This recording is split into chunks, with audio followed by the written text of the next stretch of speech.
फाळणी म्हटलं की सगळ्यांना भारत पाकिस्तानची फाळणी आठवत असेल।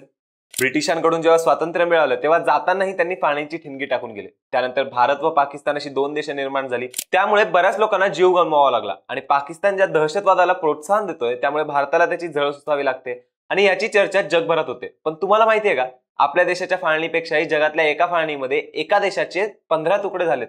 ही फाळणी जगातली सगळ्यात मोठी फाळणी म्हणून ओळखली जाते, ती म्हणजे सोव्हिएत युनियनची। सोव्हिएत समाजवादी प्रजासत्ताक संघाची 1922 मध्ये स्थापना झाली।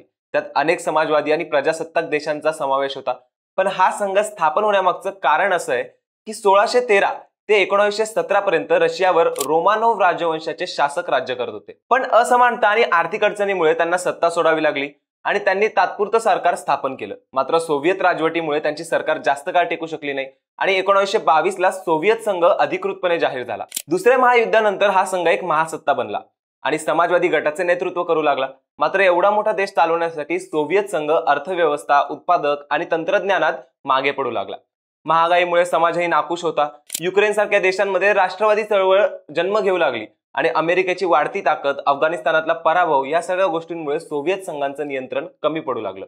त्यामुळे 1991 मध्ये सोव्हिएत युनियनमध्ये फूट पडली आणि त्यातून 15 स्वतंत्र देश निर्माण झाले, ज्यात रशिया, जॉर्जिया, युक्रेन, कझाकिस्तान सारख्या अजून 11 देशांचा समावेश आहे। मात्र आता या देशांमध्ये स्वतंत्र सत्ता आणि त्यांचं स्वतंत्र अस्तित्व आहे।